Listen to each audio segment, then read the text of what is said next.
Assalamualaikum warahmatullahi wabarakatuh. Selamat pagi semuanya.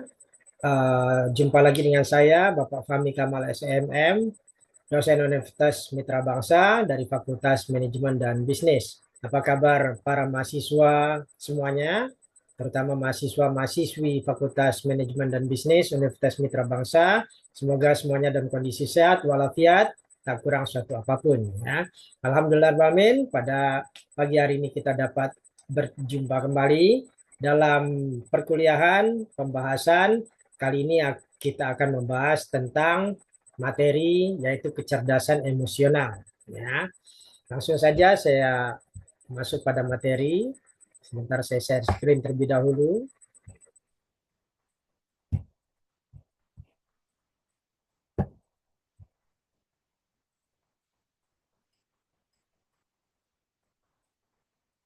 Ya, baik. Ya, mudah-mudahan sudah terlihat di layar masing-masing. Ya, materi kita pagi hari ini adalah tentang kecerdasan emosional. Ya, yang akan kita bahas pembahasannya uh, insya Allah secara komprehensif, ya, secara menyeluruh, tapi insya Allah lebih mendalam. Dan waktunya tidak banyak ya. Mudah-mudahan bisa diikuti dengan baik tentunya materi untuk kali ini. Kita akan lihat dari materi kecerdasan emosional ini. Slide yang pertama kita akan bahas tentang pengertian emosi. Ya. Para mahasiswa, ya kita lihat di sini.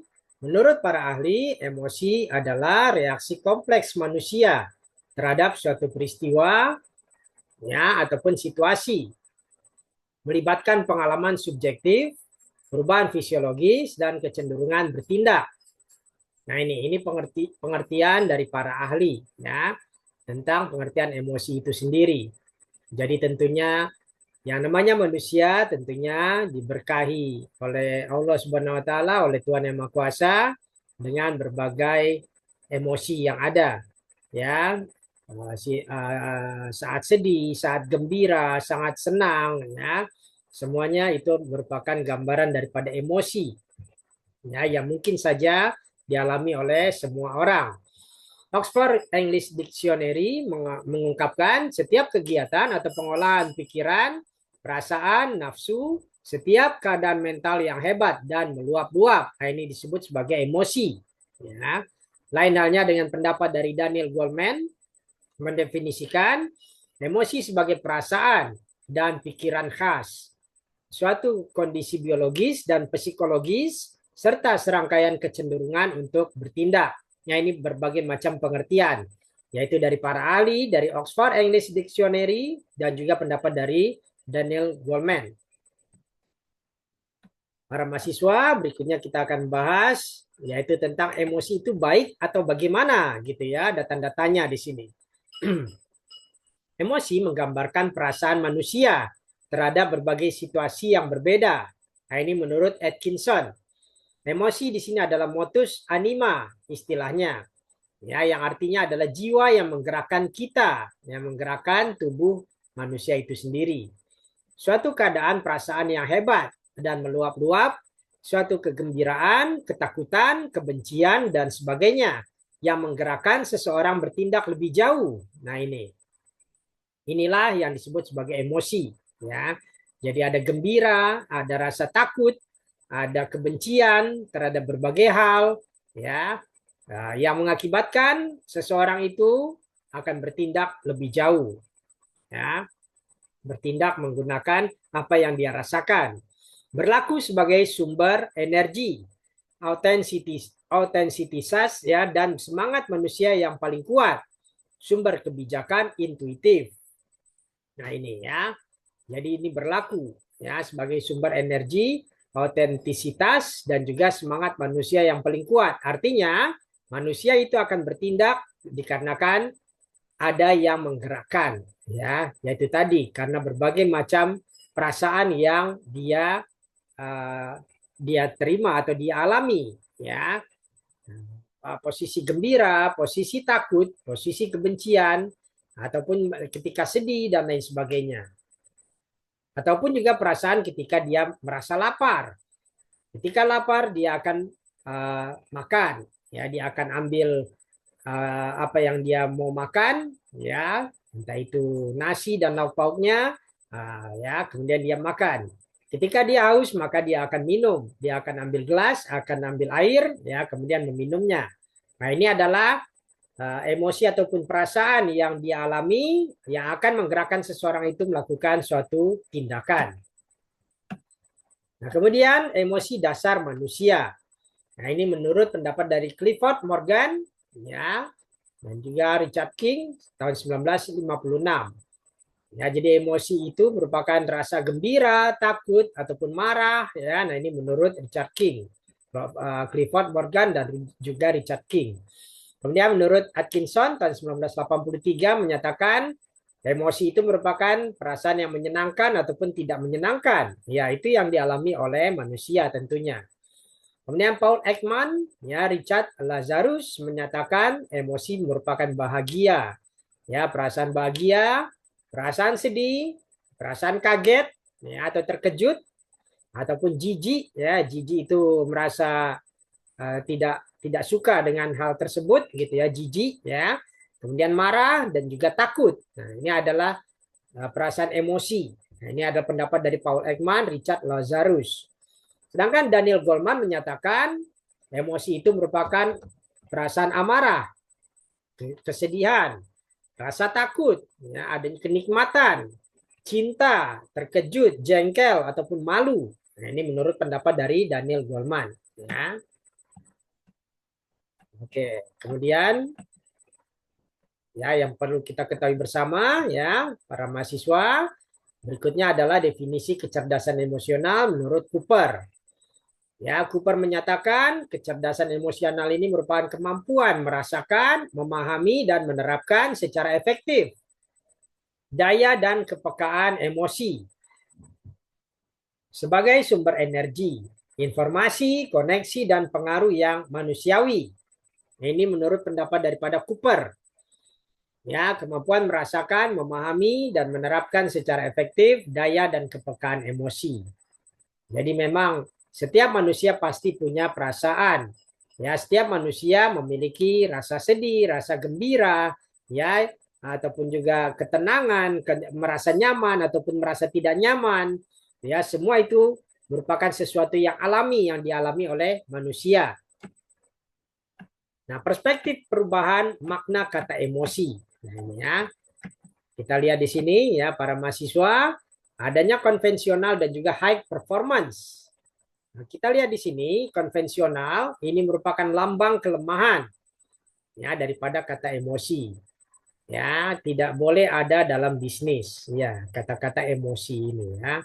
Walaupun emosi itu adalah sesuatu yang alami yang dialami yang ada pada diri manusia, tetapi menurut konvensional ya secara konvensional kata ini merupakan lambang kelemahan kalau ada emosi ya. Tidak boleh ada dalam bisnis. Harus dihindari. Kemudian membingungkan.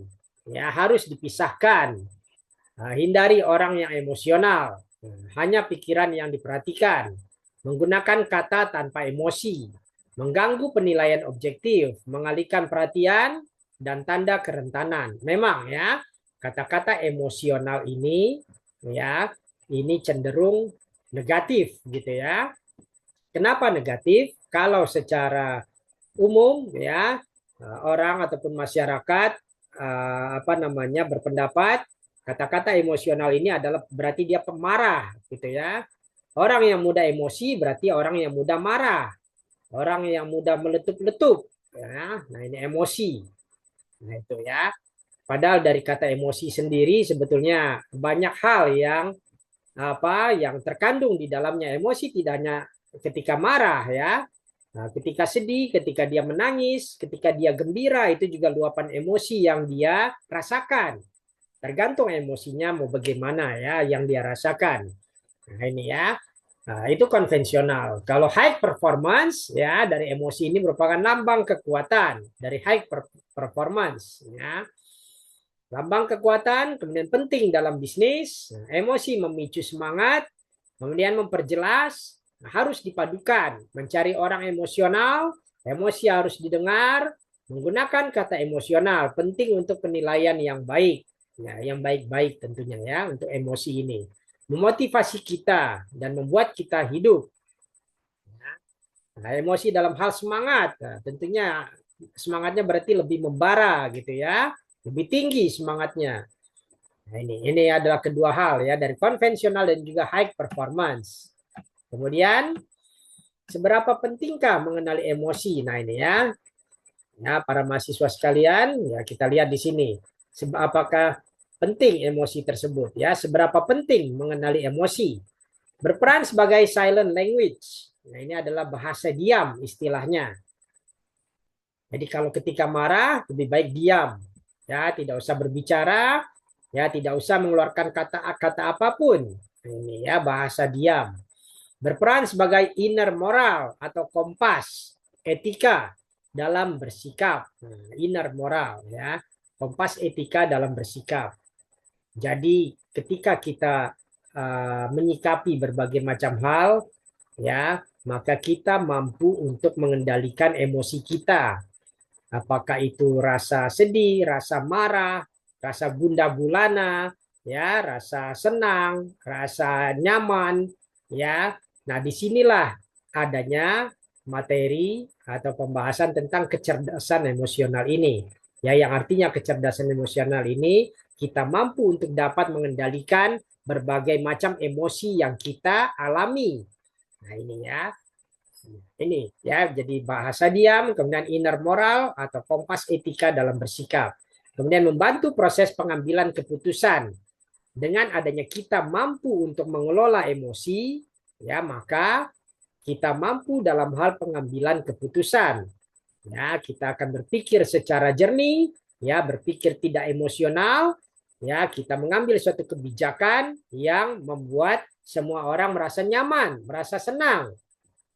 Itu yang harus didasari. Dalam hal pengambilan keputusan, ya maka kita harus bijak. Keputusan yang diambil haruslah mengutamakan kepentingan orang banyak. Haruslah membuat semua orang merasa nyaman, ya, bahagia, senang. Itu yang harusnya terjadi dalam hal kebijakan pengambilan keputusan. Kemudian sarana komunikasi untuk berhubungan dengan yang lain. Nah, ini ya dari hal emosi. Orang lain yang melihat kita sebagai apa namanya lawan bicara kita, tentunya akan melihat bagaimana emosi yang kita alami. Ya, karena orang lain tentunya yang melihat secara langsung dari cara kita bersikap. Orang lain akan tahu dengan sendirinya apakah kita sedang marah, kita sedang sedih, kita merasa sedang bahagia. Inilah sarana komunikasi untuk berhubungan dengan yang lain. Kemudian memungkinkan inner self atau esensi batin yang kita berbicara kepada kita. Ya, memungkinkan inner self atau esensi batin kita dalam hal berbicara kepada kita dan mengatakan apa sesungguhnya yang kita butuhkan atau yang kita rasakan. Nah, inilah pentingnya kita dapat mengendalikan emosi yang ada pada dalam diri kita sendiri. Kemudian, ya, para mahasiswa sekalian, kita lihat di sini mengapa kecerdasan emosi itu menjadi penting. Ya, yang perlu kita ketahui adalah kecerdasan emosional tidak muncul dari pemikiran intelek yang jernih, tapi dari pekerjaan hati nurani manusia. Ya, dari hati nurani manusia. Semuanya akan kelihatan. Manusia itu benar atau punya niat jahat, punya niat baik, semuanya akan terlihat dari hasil pekerjaan yang dilakukan dari hati nurani manusia itu sendiri. Dan fungsinya luar biasa. Ya, jadi kecerdasan emosional ini menjadi pembangkit energi atau energizer, pembawa informasi atau messengers, memperkuat pesan atau refiler, ya, menjaga homeostatis, ya, atau keseimbangan. Nah, inilah pentingnya kita menjaga emosi kita. Nah, kemudian ada mata rantai yang hilang, ya, dari pendapat Russell Ackoff, ya, Chris Aegis, Peter Senge, ya, Abraham Zeleznik, dan Henry Mintzberg mengatakan intuisi merupakan mata rantai manajemen yang hilang. Artinya intuisi adalah elemen penting dalam manajemen yang sering diabaikan atau tidak digunakan secara optimal. Padahal kemampuannya untuk memahami secara naluriah dan mengenali pola yang bisa menghasilkan keputusan yang lebih baik. Nah, ini. Maka dalam kecerdasan emosional ini penting adanya manajemen, ya, pengelolaan, ya, atau pengaturan yang kita lakukan dalam mengelola emosi yang ada pada diri kita sendiri. Artinya jangan sampai orang lain tahu, ya, apa yang kita rasakan, terutama ketika kita sedang marah, ketika kita sedang sedih, ya. Jangan sampai kita marah di depan orang ramai, tentunya ini akan menjadi blunder gitu ya di hadapan orang banyak. Kita harus mampu dapat mencegah itu semua, mengelola emosi kita, terutama yang sifatnya hal-hal yang buruk. Ya, jadi jangan sampai emosi kita meledak-ledak, ya, sehingga membuat orang merasa tidak nyaman. Slide berikutnya, ya. Nah, inilah ya para mahasiswa sekalian, bisa kita simpulkan bahwa kecerdasan emosional ya ini adalah kemampuan untuk mengenali, memahami, mengelola dan memanfaatkan emosi diri sendiri dan orang lain untuk membangun hubungan yang baik, mengatasi tantangan dan membuat keputusan yang bijaksana. Nah, ya, istilah ini juga dikenal sebagai emotional quotient atau EQ atau emotional intelligence atau EI, ya, dan meliputi 5 komponen utama. Ada kesadaran diri, maka inilah yang harus kita bangun, ya, kesadaran diri. Jadi jangan sampai kita tidak mampu untuk menjaga diri kita tidak pandai menjaga emosi kita, ya, kita tidak sadar, ya, kita berkata menyakiti hati orang lain atau berkata hal-hal yang tidak pantas di muka orang ramai, ya. Nah, kesadaran diri ini harus kita bangun tentunya. Kemudian pengendalian diri. Nah, kita sudah sadar kita berada di mana, kita juga harus dapat mengendalikan diri kita sendiri, terutama dalam hal emosi. Rasa senang, bahagia, rasa marah, ya. Janganlah kita ungkapkan di muka orang ramai. Apalagi kalau ketika kita sedang berbicara, ya, menjadi pembicara misalkan di sebuah seminar, ya, kita tiba-tiba kita merasa marah, ya, emosi kita meledak-ledak. Nah, ini tentunya itu jangan sampai terjadi. Maka kita harus dapat mengendalikan diri kita sendiri.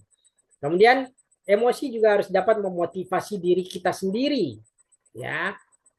Misalkan ketika kita gagal dalam satu hal, ya, kita harus dapat memotivasi diri kita sendiri. Kita menyadari ya apa kekurangan kita sehingga kita harus cepat bangkit dari kegagalan tersebut.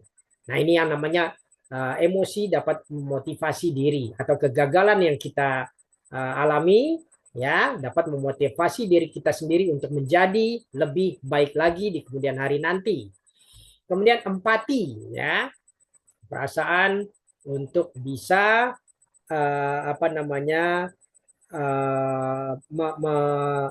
menghormati ataupun juga menghargai pendapat orang lain, ataupun juga ketika ada orang yang sedang bercerita maka kita dengarkan, ya, ketika dia senang merasa ataupun juga ketika dia merasa sedih, ya, kita pun turut prihatin. Nah, ini namanya ungkapan empati, ya, terhadap orang lain yang ada di sekitar kita, ya. Dan juga keterampilan sosial, bagaimana cara kita dapat bersosialisasi, ya, dengan orang lain, dengan masyarakat, ya, agar ketika kita ditimpa masalah ataupun juga mengalami hal yang tidak mengenakan, maka kita dapat sharing dengan orang lain. Nah, inilah kecerdasan emosional, ya. Nah, intinya dalam hal ini adalah dalam kecerdasan emosional ini kita harus mampu untuk dapat mengendalikan emosi kita, kita menyadari kita sedang berada di mana, kita dapat mengendalikan diri kita sendiri, jangan sampai emosi kita meledak-ledak di depan orang lain, ya. Terutama juga dalam segala hal pengambilan keputusan, ya, tentunya kita harus bijaksana. Nah, inilah yang kita pelajari dalam kecerdasan emosional, ya. Baik, ya, itu yang dapat saya sampaikan pada kesempatan pembahasan materi kecerdasan emosional ini. Semoga bermanfaat, ya. Saya stop share dahulu, tentunya. Ya, baik, ya, para mahasiswa sekalian, terima kasih telah menyaksikan video perkuliahan tentang kecerdasan emosional ini. Ya, jika ada pertanyaan, mungkin nanti bisa disampaikan di kelas, ya, bisa secara langsung ketika tatap muka perkuliahan di kelas, ya. Saya mohon untuk bisa like, subscribe, dan juga komen, ya, dari video pembelajaran yang saya buat ini, ya, antara lain untuk materi kecerdasan emosional ini. Baik, kurang lebihnya mohon maaf, saya akhiri, ya. Kita ketemu lagi dalam materi berikutnya, ya. Kurang lebihnya mohon maaf. Wabillahi taufik wal hidayah. Wassalamualaikum warahmatullahi wabarakatuh. Terima kasih semuanya.